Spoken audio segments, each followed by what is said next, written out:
नमस्कार साथियों, स्वागत है आप सभी का हमारे YouTube चैनल श्री हंस वाहिनी इंस्टीट्यूट पर। आज का तारीख है 17 नवंबर 2023 और इस दिन के करंट अफेयर्स का सभी अति महत्वपूर्ण प्रश्न हम लोग इस वीडियो में डिस्कस करेंगे। तो अगर वीडियो पर चैनल पर नए हैं तो चैनल को जरूर सब्सक्राइब कर ले और वीडियो को ज़्यादा से ज़्यादा शेयर करें। वीडियो को अंत तक देखिएगा, आपको बहुत ही हेल्पफुल वीडियो नज़र आएगा सभी एग्जाम्स पॉइंट ऑफ व्यू से। ठीक है, सभी एग्जाम्स में ये ऐसे क्वेश्चंस पूछे जाते हैं और आशा करते हैं कि आप वीडियो को लाइक करेंगे और पसंद करेंगे। कमेंट करके ज़रूर बताइएगा अपना फीडबैक। ठीक है, तो चलिए वीडियो को शुरू करते हैं।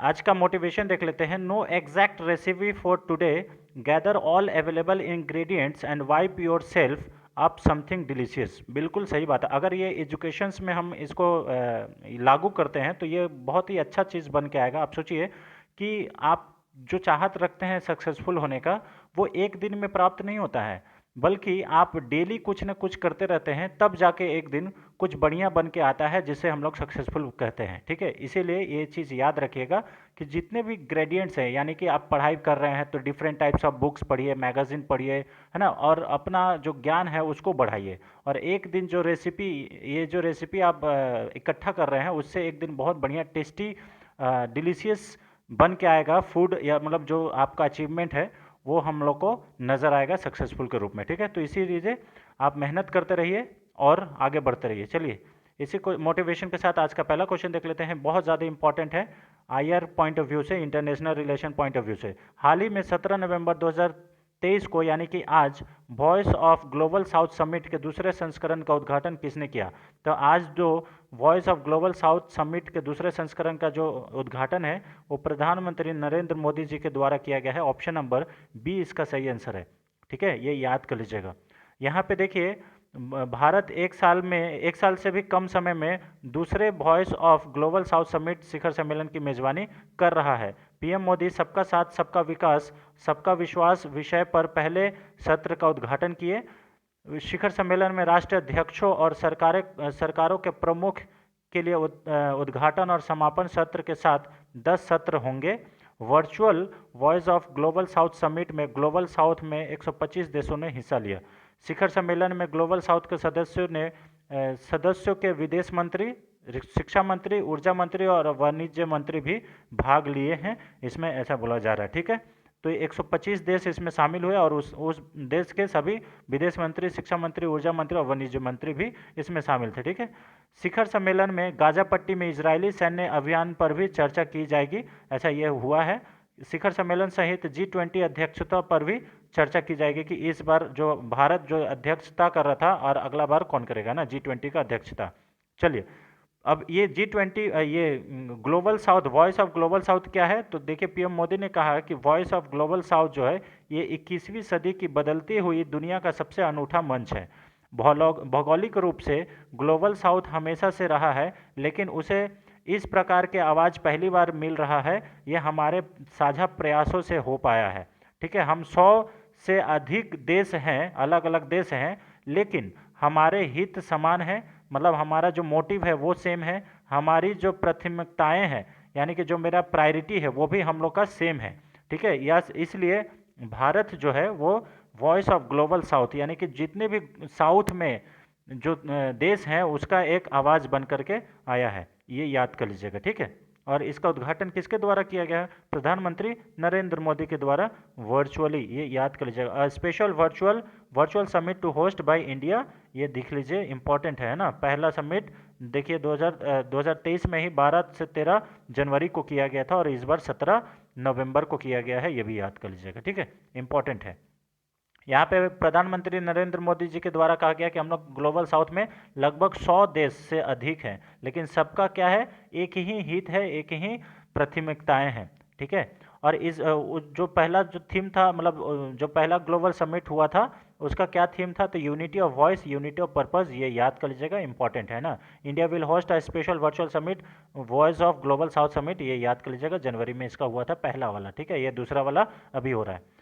चलिए, क्वेश्चन नंबर 2 पे आते हैं। भारत अंतर्राष्ट्रीय विज्ञान महोत्सव 2023 का विषय क्या है, जो 17 से 20 जनवरी 2024 तक फरीदाबाद हरियाणा में आयोजित किया जाएगा? वेरी वेरी इंपॉर्टेंट क्वेश्चन है ना। यहाँ पे भारत अंतर्राष्ट्रीय विज्ञान महोत्सव 2023, ये जनवरी 2024 में होगा 17 से 20 जनवरी तक। इसका जो थीम है वो क्या है? तो इसका जो थीम है वह है अमृत काल में विज्ञान और प्रौद्योगिकी सार्वजनिक आउटरीच, यानी science and technology public outreach in Amrit Kaal. ये इस बार का थीम रहेगा जो कि जनवरी में होने वाला है आयोजन। इसे याद कर लीजिएगा, ठीक है। ऑप्शन नंबर ए इसका सही आंसर है। और कहाँ पे होगा? हरियाणा राज्य में होगा, भारत का हरियाणा राज्य में। ये याद कर लीजिएगा, इंपॉर्टेंट है, ठीक है ना। उसके बाद IISF 2023 का जो विषय है ये हमने आपको बता दिया। उसके बाद इसका जो आयोजन है फरीदाबाद में transnational health science and technology institute के परिसर में जैव प्रौद्योगिकी विभाग के क्षेत्रीय जैव प्रौद्योगिकी केंद्र में किया जाएगा, ठीक है। IISF 2023 में वैज्ञानिक उपलब्धियों को प्रदर्शित करने के लिए कुल 17 थीम देगी, ठीक है। उसके बाद IISF की शुरुआत विज्ञान और प्रौद्योगिकी मंत्रालय और पृथ्वी विज्ञान मंत्रालय के सहयोगात्मक प्रयास के माध्यम से विज्ञान भारती सहयोग से की जाएगी, ऐसे याद कर लीजिएगा। यानी कि इसका जो आयोजन है वो प्रौद्योगिकी मंत्रालय और साइंस एंड टेक्नोलॉजी मिनिस्ट्री के द्वारा ये किया जाएगा। साथ ही साथ और यह जो पृथ्वी विज्ञान मंत्रालय है उसके सहयोग से किया जाएगा। 2015 में 8वां संस्करण भारत के विभिन्न भौगोलिक क्षेत्रों में आयोजित किया गया था, ये याद कर लीजिएगा, इंपॉर्टेंट है। और ये कितना नंबर का संस्करण है? 9वां संस्करण है इंटरनेशनल साइंस फेस्टिवल, ये याद कर लीजिएगा, इंपॉर्टेंट है ना, बहुत ज़्यादा। अगर हम हरियाणा की बात करें तो वहाँ के जो मुख्यमंत्री हैं वो है मनोहर लाल खट्टर, ये भी याद कर लीजिएगा, इंपॉर्टेंट है, ठीक है। और 8वां कहाँ हुआ था? तो 8वां है ये जनवरी में हुआ था, ये आपका भोपाल में हुआ था मध्य प्रदेश में, ये याद कर लीजिएगा, ठीक है। ये 9वां संस्करण होने जा रहा है जनवरी 2024 में। चलिए क्वेश्चन नंबर 3 पे आते हैं। हाल ही में किसने सचिन तेंदुलकर के 49 शतक के विश्व रिकॉर्ड को पीछे छोड़ते हुए 50वां शतक बनाया है? तो none other than none other than Virat Kohli, है ना। ये विराट कोहली 50वां शतक मार के सचिन तेंदुलकर के 49 शतक का रिकॉर्ड जो है विश्व रिकॉर्ड को पीछे छोड़ दिया है। ऑप्शन नंबर 20 का सही आंसर है। और कौन सा स्टेडियम में ऐसा इतिहास रचा गया है? तो वानखेड़े स्टेडियम मुंबई में स्थित है। और किसके विरुद्ध अगर आपसे पूछ लिया जाए तो न्यूजीलैंड के विरुद्ध, ये आप लोग याद रखिएगा, बहुत ज़्यादा इंपॉर्टेंट है ना। न्यूजीलैंड के विरुद्ध ऐसा किया गया है और सेमीफाइनल जो विश्व कप का सेमीफाइनल है उस मैच में ऐसा हुआ है, ठीक है। बहुत ज़्यादा इंपॉर्टेंट है, ठीक है, इसे याद कर लीजिएगा।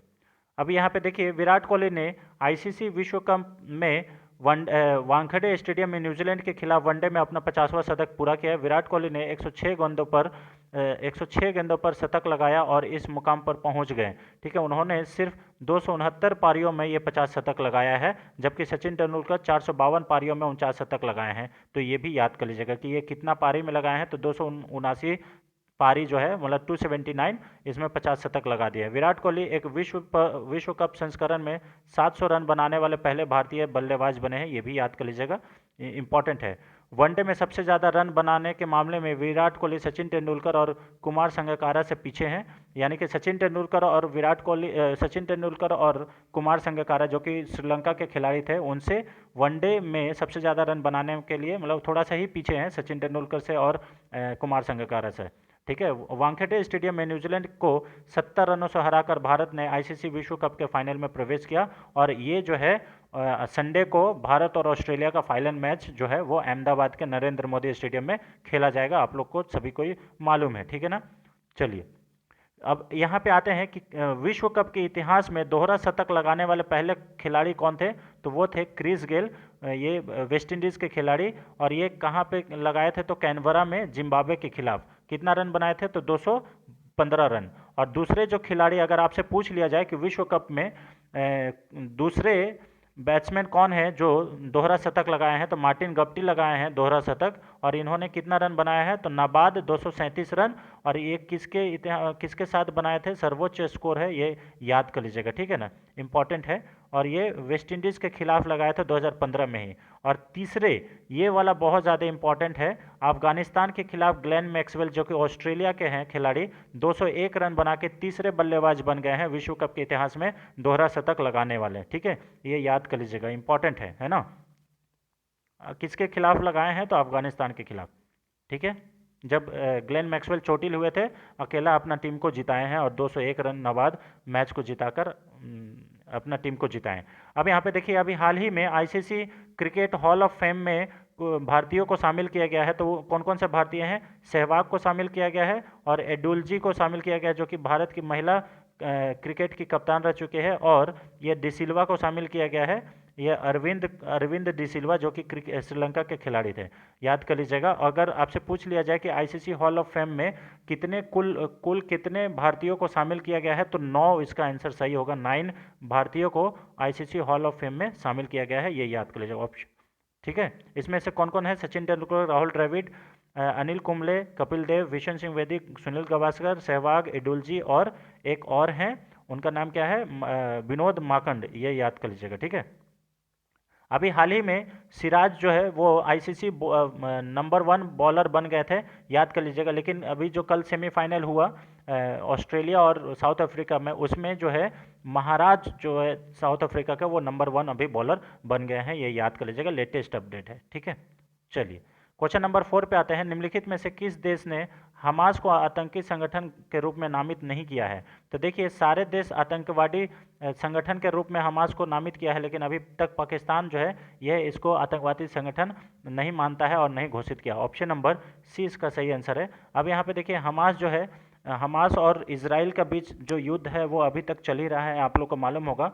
और हमास जो इजरायली डिफेंस फोर्स है, यानी कि आईडीएफ, वो अभी अल शिफा अस्पताल में घुस चुकी है, जहां पे बोला जा रहा है कि जो हमास का आतंकी संगठन है वहीं से वो सरकार चलाया करता था गाज़ा पट्टी में, याद कर लीजिएगा। ठीक है ना। एक्चुअली में हमास जो है वो अपने आप को आतंकवादी नहीं समझता है, वो वहाँ का मतलब वो सरकार समझता है, वो सरकार चला रहा था, है ना। और एक हॉस्पिटल का अंदर में ये वो नीचे में अंडरग्राउंड में बाकायदा जो इजरायली डिफेंस फोर्सेस है उसका वीडियो उन्होंने वीडियो जारी करके बताया कि देखिए यहाँ से ही वो लोग सारे जगह पे ऑपरेट करते थे। ठीक है, और देखिए पश्चिम देशों के सारे देश ने आतंकवादी संगठन हमास को आतंकवादी नामित किया है, लेकिन पाकिस्तान अभी तक नहीं किया है ना। इसमें से पश्चिम देशों में कौन कौन है जो कि इसको आतंकवादी संगठन मानता है? उसमें ऑस्ट्रेलिया, कनाडा, यूरोपीय संघ, Japan, Paraguay, New Zealand, United kingdom सहित अन्य देश भी इसमें शामिल है, जिसमें संयुक्त राज्य अमेरिका और यूरोपीय संघ पहले से ही आतंकवादी संगठन इसको घोषित कर चुका है।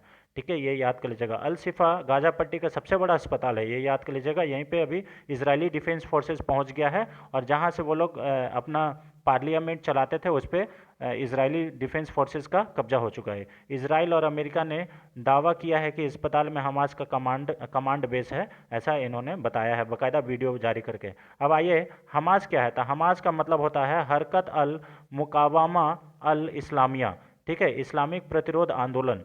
और ये इसलिए हमास यहाँ पे चर्चा में आया क्योंकि जब वहाँ पे फिलिस्तीन रहते थे, आपको मालूम होगा कि इजराइल जो आज देश है वो पहले इजराइल हुआ ही नहीं करता था, वहाँ पे उसको फिलिस्तीन मानते थे, है ना।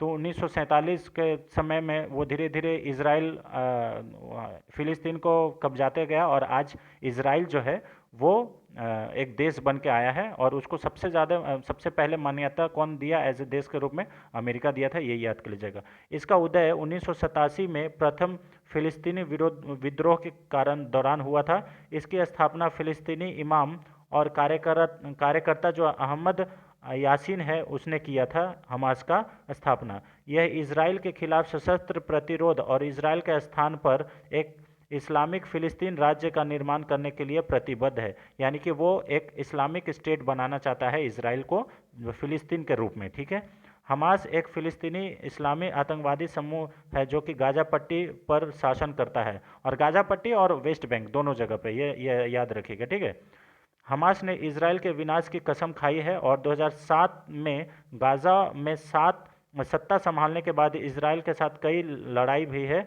वो भी युद्ध लड़े हैं। अगर इजराइल की बात करें तो वहाँ का जो प्रधानमंत्री है बेंजामिन नेतन्याहू, उन्होंने अभी कनाडा के प्रधानमंत्री को भी बहुत लताड़ लगाया है, क्योंकि कनाडा के प्रधानमंत्री बोले कि जो अल शिफा हॉस्पिटल है वहाँ पे बच्चे लोग को भी इजरायली फोर्स नहीं बख्श रही है। बिल्कुल ऐसा भी बात नहीं है। उन्होंने बाकायदा ये बात बताया कि जिस समय हमारे ऊपर आतंकवादी हमला हुआ था तो उस समय आपने ये निंदा क्यों नहीं किया कि जिन्होंने अपने माँ बाप को खो दिया है उस आतंकवादी हमले में, तो उनके बारे में भी आप कुछ बोलते। तो ऐसा उन्होंने ज़बरदस्त लताड़ लगाया है, ठीक है, कनाडा का प्रधानमंत्री को, ठीक है, जस्टिन ट्रूडो को।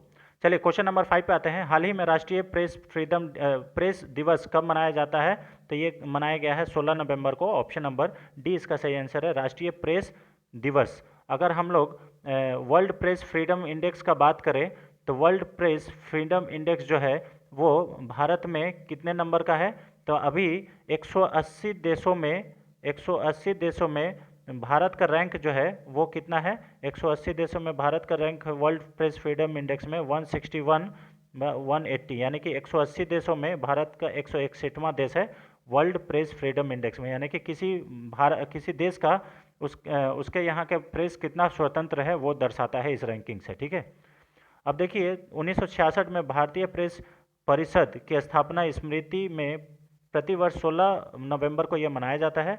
इसे लोकतांत्रिक समाज में स्वतंत्र और जिम्मेदार प्रेस के महत्व को पहचानने के दिन के रूप में मनाया जाता है। और आपको मालूम होगा कि लोकतंत्र में चौथा स्तंभ ये प्रेस को माना जाता है, ठीक है। राष्ट्रीय प्रेस दिवस 2023 का जो विषय है वह है आर्टिफिशियल इंटेलिजेंस के युग में मीडिया।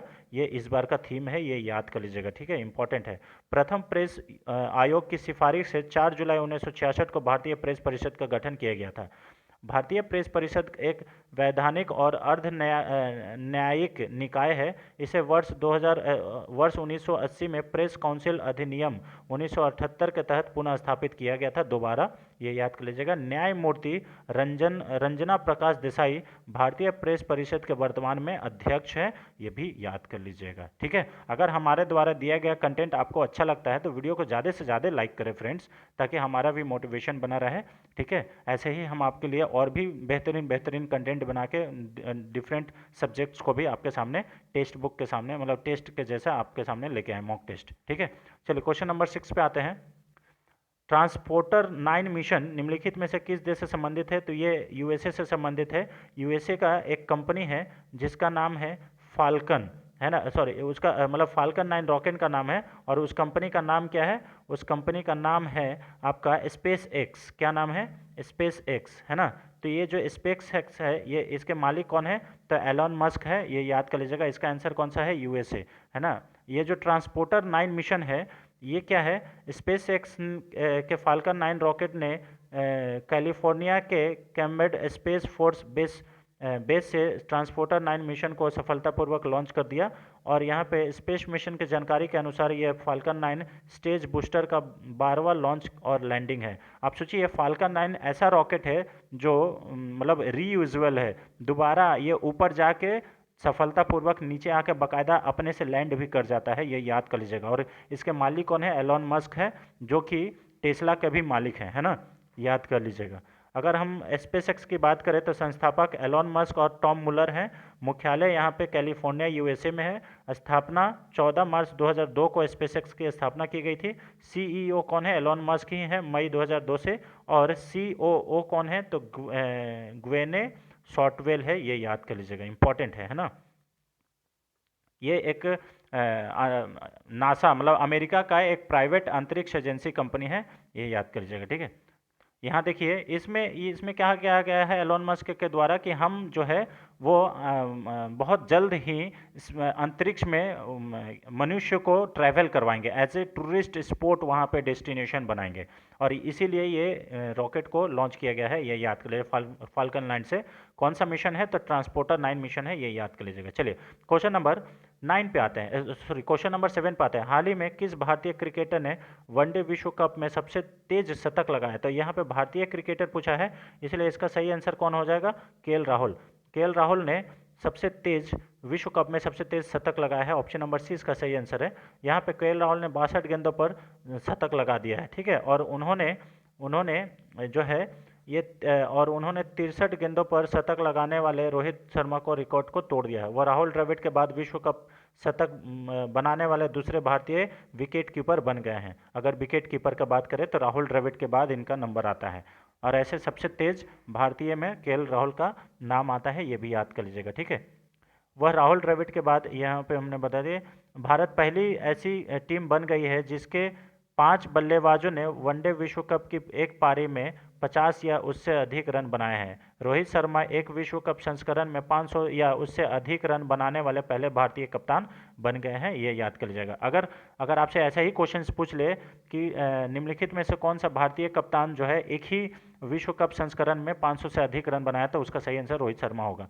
अगर हम लोग बात करें ग्लेन मैक्सवेल की, तो ग्लेन मैक्सवेल इसी वर्ल्ड कप में यानी कि 2023 वाले वर्ल्ड कप में ये 40 बॉल में 100 रन बनाए हैं, सबसे कम बॉल में, ये याद कर लीजिएगा। और दूसरा कौन है?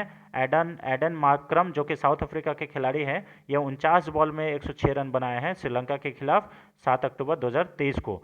तो अगर आपसे पूछ लीजिए कि इस वर्ल्ड कप में कौन सबसे ज़्यादा तेज शतक मारा है, तो उसका सही आंसर ग्लेन मैक्सवेल होगा, ऑस्ट्रेलिया का बल्लेबाज, नीदरलैंड के विरोध में, ठीक है। लेकिन अगर इंडियन पूछ दे तो के राहुल होगा 62 गेंदों में, ये याद कर लीजिएगा, ठीक है, इंपॉर्टेंट है। चलिए क्वेश्चन नंबर 8 पे आते हैं। हाल ही में खबरों में देखी गई सिल्कियारा सुरंग किस राज्य में स्थित है? तो सिल्कियारा सुरंग जो है ये उत्तराखंड में स्थित है, और यहीं पे अभी त्रासदी हुई है, जिसमें बोला जा रहा है कि 40 से अधिक जो मजदूर है इसमें फंसे हुए हैं। ऑप्शन नंबर डी इसका सही आंसर है।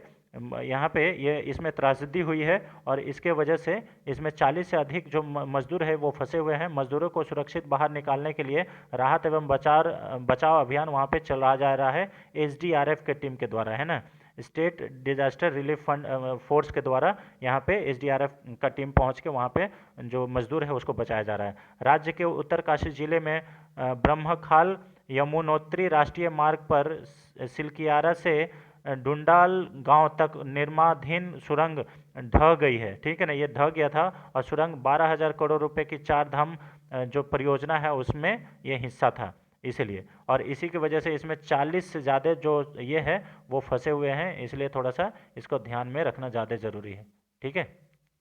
चलिए अब यहाँ पर उत्तराखंड की बात करें तो शीतकालीन राजधानी जो है ये देहरादून है, और आपको मालूम होगा कि ग्रीष्मकालीन जो है वो कौन है? तो गैरसैंण राजधानी है, ये भी याद कर लीजिएगा, ठीक है। मुख्यमंत्री पुष्कर सिंह धामी, राज्यपाल गुरमीत सिंह, स्थापना 9 नवंबर 2000 को इसकी स्थापना हुई थी, और पक्षी जो है हिमालयन मोनाल है, ये याद कर लीजिएगा, उत्तराखंड की। और उत्तराखंड में कितने जिले हैं? तो 13 जिले हैं, ये याद कर लीजिएगा, इंपॉर्टेंट है, ठीक है। चलिए क्वेश्चन नंबर, ये यही सुरंग है जो कि ढह गया है, और ये 4 धाम परियोजना का एक हिस्सा था, इसे याद कर लीजिएगा, इंपॉर्टेंट है, ठीक है। क्वेश्चन नंबर 9 पे आते हैं। हाल ही में जारी OBI समावेशन सूचकांक में भारत का स्थान कौन सा है? What is the rank of India in the recently released OBI inclusiveness index? तो इसमें जो भारत का रैंक है वो 117 है, ऑप्शन नंबर 20 का सही आंसर है, ठीक है। यहाँ पे देखें, संयुक्त राज्य अमेरिका के कैलिफोर्निया विश्वविद्यालय में अंदरिंग एंड बिल्डरिंग इंस्टीट्यूट OBI द्वारा प्रकाशित समावेशन सूचकांक में भारत दुनिया के 129 देशों में 117वें स्थान पर है। बांग्लादेश 106वें स्थान पर है। इजराइल 115वें जैसे छोटे देश भारत से भी बेहतर स्थिति में है। सूचकांक कई उपायों का उपयोग करके जाति, धर्म, लिंग, यौन अभिनियास और उसके बाद विकलांगता, समानता, जनसंख्या के संदर्भ में समावेशी की जांच करता है। भारत धार्मिक समावेशन में अंतिम 129वें और लिंग समावेशन में 121वें, विकलांगता में 108वें, नस्ल में 87वां, सामान्य जनसंख्या में 40वां, और LGBTQ जो लेस्बियन गे कम्युनिटी होता है उसमें 39वें स्थान पर था। न्यूजीलैंड लगातार दूसरे वर्ष सूचकांक के पहले स्थान पर है, ये याद कर लीजिएगा, यानी कि इसमें टॉप कौन किया है? इसमें तो न्यूजीलैंड टॉप किया है, ये याद कर लीजिएगा, ठीक है, इंपॉर्टेंट है, ठीक है। अब कुछ लेटेस्ट इंडियाज़ रैंकिंग देख लेते हैं जो डिफरेंट इंडेक्सेस में है 2023 में। क्लाइमेट चेंज परफॉर्मेंस इंडेक्स 2023 ये कौन पब्लिश करता है? तो जर्मन वॉच पब्लिश करता है, और इसमें भारत का रैंक जो है वो 8वां है, और ये याद कर लीजिएगा। The top 3 positions are vacant, कोई भी टॉप में नहीं रहा है इसमें। और इसके बाद इलेक्ट्रल डेमोक्रेसी इंडेक्स, इसमें भारत 108वां पोजीशन पर है, इसमें टॉप डेनमार्क किया है, और वीडेम इंस्टीट्यूट इसको जारी करता है, ठीक है। ग्लोबल फायर पावर इंडेक्स में भारत जो है वो चौथा देश है USA, रशिया और चाइना के बाद, और इसे जारी भी ग्लोबल फायर पावर ही करता है।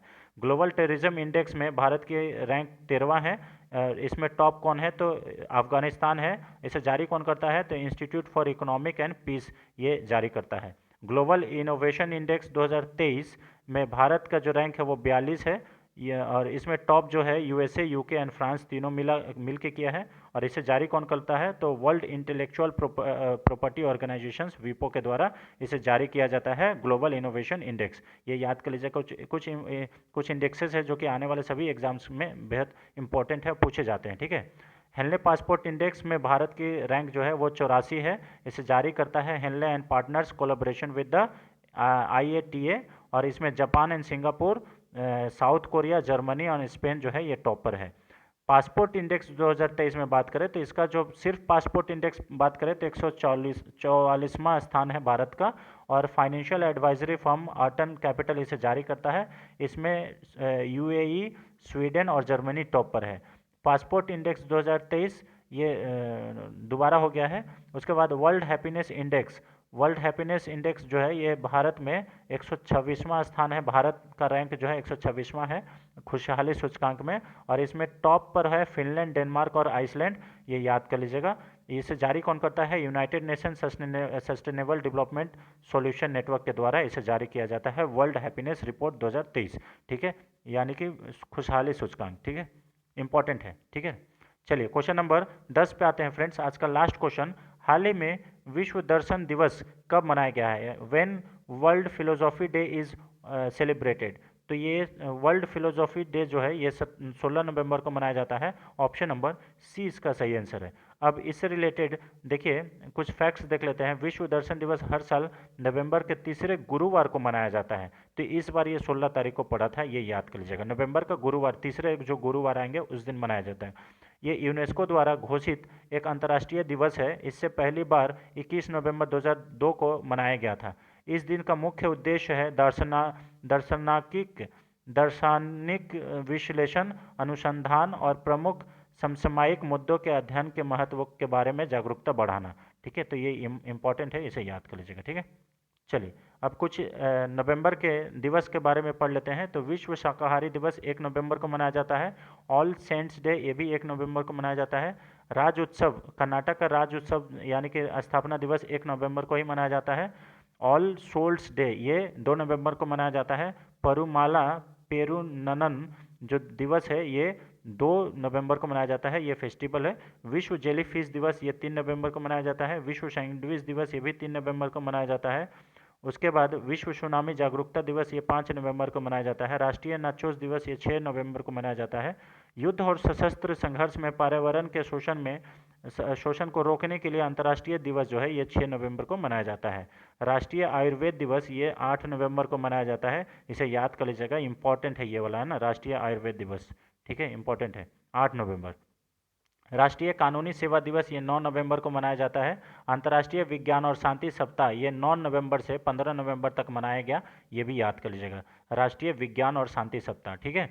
और विश्व दयालुता दिवस यानी कि काइंडनेस डे 13 नवंबर को मनाया जाता है, और इस बार का थीम क्या है? जहां भी संभव हो दयालु बने, ठीक है। राष्ट्रीय प्रेस दिवस ये 16 नवंबर को मनाया जाता है। विश्व दर्शन दिवस भी 16 नवंबर को मनाया जाता है। और विश्व बाल दिवस ये 20 नवंबर को मनाया जाता है। और राष्ट्रीय बाल दिवस ये 14 नवंबर को मनाया जाता है, ये याद कर लीजिएगा, ठीक है, 14 नवंबर को राष्ट्रीय बाल दिवस, इंपॉर्टेंट है, ठीक है ना।